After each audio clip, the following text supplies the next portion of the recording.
Assalamualaikum warahmatullahi wabarakatuh. Salam sejahtera bagi kita semua. Yang saya hormati Bapak Agung Subono MMSI selaku dosen pengampu mata kuliah pelatihan dan pengembangan SDM, serta teman-teman yang saya banggakan. Perkenalkan, nama saya Novita Fitriani, perwakilan dari kelompok 9 akan memimpin persentase hari ini. Pada kesempatan hari ini, tim kelompok 9 akan mempresentasikan materi tentang manajemen karir.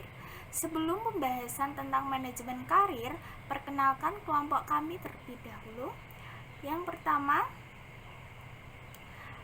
Anggit Bonggo Pambudi, NIM 2019 11357. Yang kedua, Muhammad Samsul Ma'arif, NIM 2019 11129. Yang ketiga, Nilam Komalasari, NIM 2019 11399.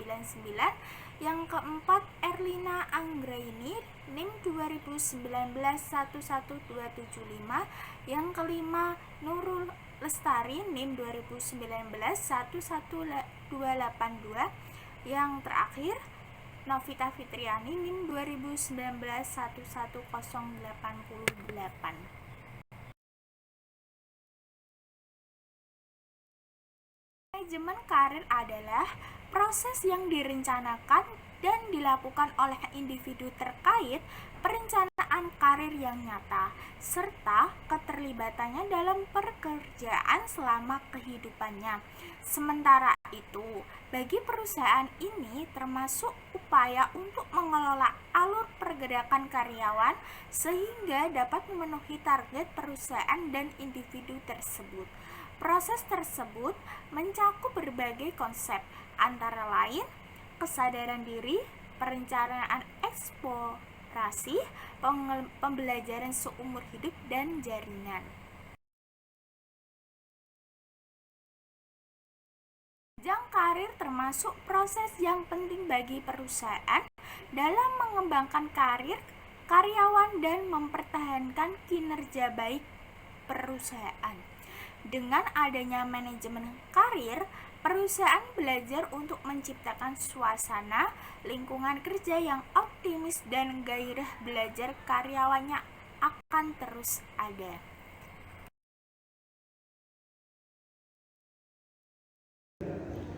Tujuan manajemen karir. Yang pertama, mencapai tujuan karyawan dan perusahaan. Kedua, membuktikan kesejahteraan karyawan. Yang ketiga, membantu karyawan dalam mengidentifikasi passion dari mereka. Yang keempat, untuk menjalin hubungan yang erat antara karyawan dari company.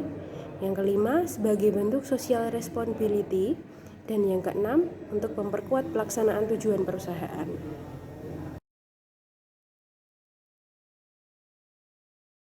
Proses dari manajemen karir. Tanggung jawab dalam mengatur karir mungkin lebih besar pada individu daripada perusahaan. Karir manajemen dapat menjadi hal yang sangat sulit bagi seseorang yang tidak menyadari peluang yang tersedia atau tidak sepenuhnya menyadari passion mereka. Namun, untuk tujuan yang lebih spesifik, terukur, dan dapat dicapai, lebih besar adalah peluang rencana pengelolaan yang membuahkan hasil bagi karir individu dan kinerja perusahaan. Ada 3 proses dalam manajemen karir, antara lain: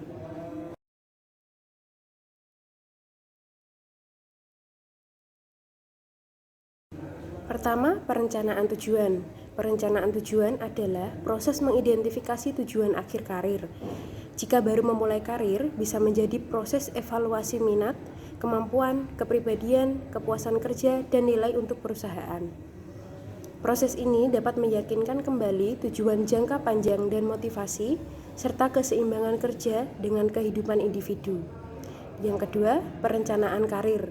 Perencanaan karir adalah suatu bentuk perencanaan yang dibuat oleh individu atau perusahaan mengenai kemungkinan dirinya atau seorang karyawan meniti proses kenaikan pangkat atau jabatan dengan mempertimbangkan persyaratan dan kemampuan.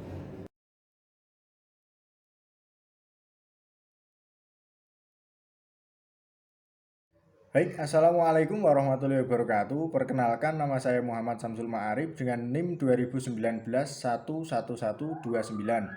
Di sini saya akan melanjutkan presentasi yang dilakukan oleh saudara Erlina Anggraeni tentang manajemen karir.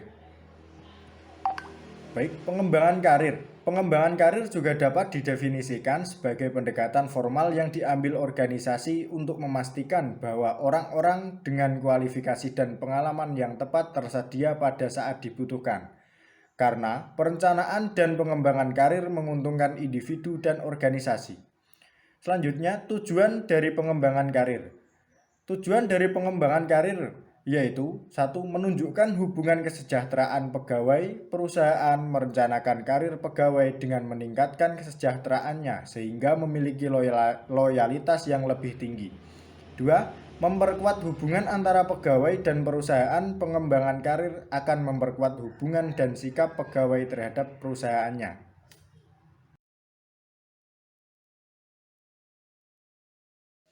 Selanjutnya adalah sistem perencanaan pengembangan karir.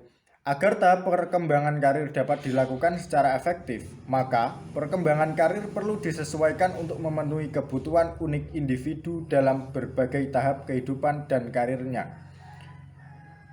Karir awal.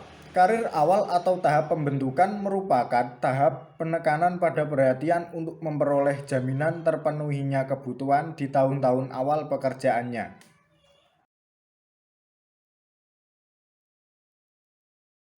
Yang selanjutnya adalah hambatan-hambatan dalam karir awal atau early karir.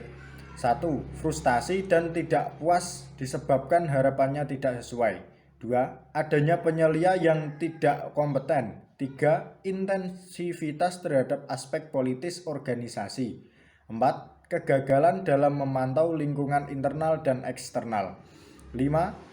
Mengabaikan kriteria sesungguhnya untuk pengevaluasian kinerja dari karyawan yang baru diangkat atau baru memulai berkarir. Yang terakhir nomor 6 adalah ketegangan antara profesional yang lebih muda dan yang tua serta manajer yang diakibatkan oleh perbedaan pengalaman, kebutuhan, dan minat. Selanjutnya ada karir pertengahan. Tahap karir pertengahan atau middle karir kerap kali meliputi pengalaman baru seperti penugasan khusus, transfer dan promosi yang lebih tinggi, tawaran dari organisasi lain, kesempatan fasibilitas untuk jenjang organisasi yang lebih tinggi, dan pembentukan nilai seseorang bagi organisasi. Baik, untuk presentasi selanjutnya akan dilanjutkan oleh saudara Nurul Lestari.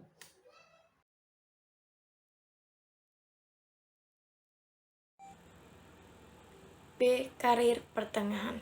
Tahap karir pertengahan atau middle karir kerap kali meliputi pengalaman baru seperti penugasan khusus, transfer dan promosi yang lebih tinggi, tawaran dari organisasi lain, kesempatan fasibilitas untuk jenjang organisasi yang lebih tinggi, dan pembentukan nilai seseorang bagi organisasi. C. Karir akhir. Pemberian pelatihan kepada penerus, pengurangan beban kerja, dan pendelegasian tugas-tugas utama. Periode karir akhir atau late karir adalah agar tetap produktif dan menyiapkan diri untuk pensiun.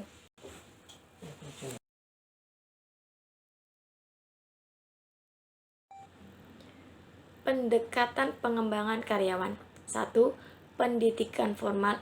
Program-program pendidikan formal atau formal education program meliputi program-program di luar dan di dalam perusahaan yang dirancang khusus bagi para karyawan perusahaan, kursus-kursus singkat yang ditawarkan para konsultan atau universitas, program-program MBA eksekutif, dan program-program universitas di mana para peserta benar-benar berada di universitas ketika mengikuti kelas. Program-program tersebut mungkin meliputi ceramah oleh para ahli bisnis, berbagai permainan dan simulasi bisnis, petualangan belajar, serta pertemuan dengan para pelanggan.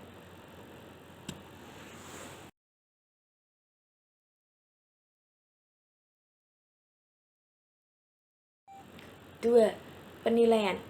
Penilaian atau assessment meliputi mengumpulkan informasi dan memberikan umpan balik kepada karyawan tentang perilaku, gaya komunikasi, atau berbagai keterampilannya. Para karyawan rekan kerjanya, para manajer, dan para pelanggan dapat memberikan informasi. Ketiga, berbagi pengalaman kerja. Asumsi utama dari menggunakan pengalaman pekerjaan untuk pengembangan karyawan adalah pengembangan paling mungkin terjadi ketika ada ketidakcocokan antara keterampilan karyawan dengan pengalaman di masa lalu serta keterampilan yang dibutuhkan pada pekerjaan.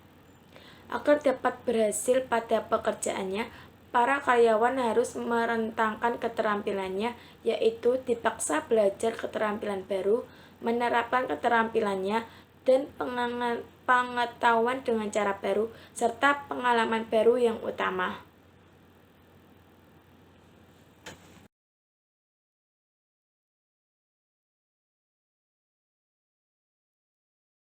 Baik, yang berikutnya saya akan melanjutkan slide yang ke-13. 2. Hubungan pribadi. Para karyawan juga dapat mengembangkan berbagai keterampilan dan meningkatkan pengetahuannya tentang perusahaan dan para pelanggannya dengan berinteraksi bersama anggota organisasi yang lebih berpengalaman. Kepenasehatan dan pembinaan merupakan dua jenis hubungan antar pribadi yang digunakan untuk mengembangkan para karyawan. Para karyawan juga dapat mengembangkan berbagai keterampilan dan meningkatkan pengetahuannya tentang perusahaan dan para pelanggannya dengan berinteraksi bersama anggota organisasi yang lebih berpengalaman.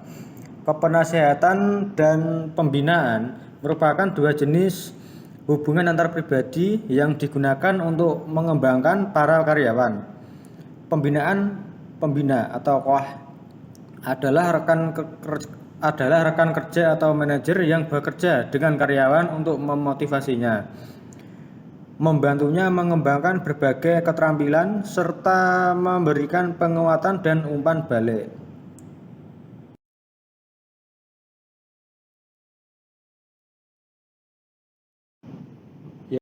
Slide yang ke-14. Manajemen karir yang dapat dilakukan perusahaan mencakupi 1. Program rekrutmen. Program rekrutmen harus diawali forecasting mengenai rencana penempatan atau seleksi yang secara statistik dapat ditelusuri dalam bentuk movement SDM dalam organisasi yang mencakupi promosi, relokasi, demosi, dan keluar. Hal ini juga harus dilihat dari konteks legal, sosial, dan kondisi ekonomi. Yang kedua, seleksi dan penempatan.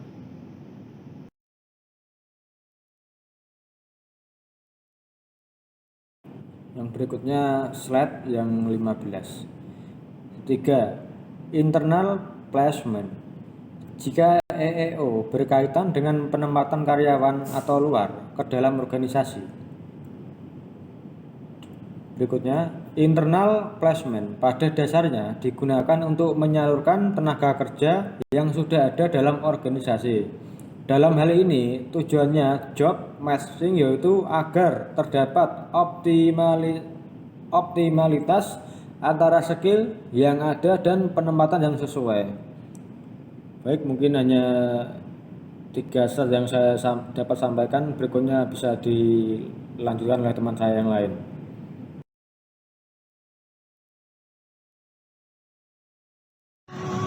Oke, saya akan melanjutkan dari slide 16, yaitu ada training and development. Training and development pada dasarnya merupakan sarana bagi pengembangan skill dan abilities di samping melalui job assignment atau penugasan. Training and development jadi sarana untuk menanamkan nilai-nilai dan sikap yang dikehendaki perusahaan dan yang diinginkan dalam praktek MSDM, juga sebagai alat kontrol manajemen terhadap karyawannya.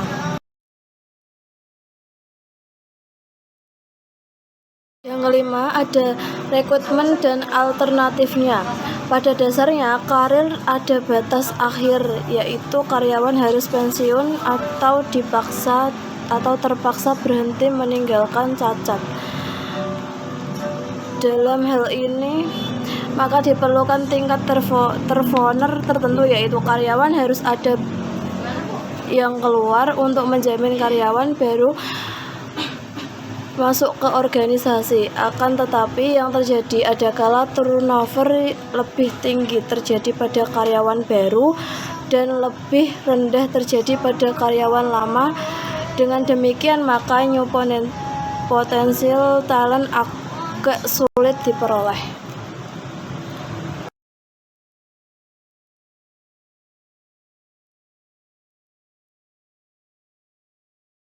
Aktivitas perencanaan karir, tanggung jawab karyawan.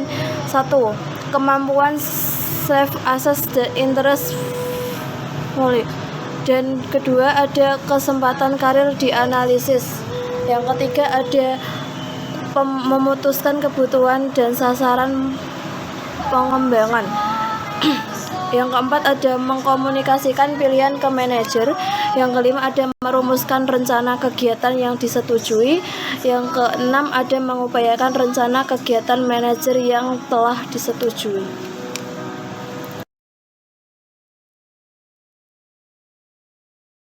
Baik, terima kasih.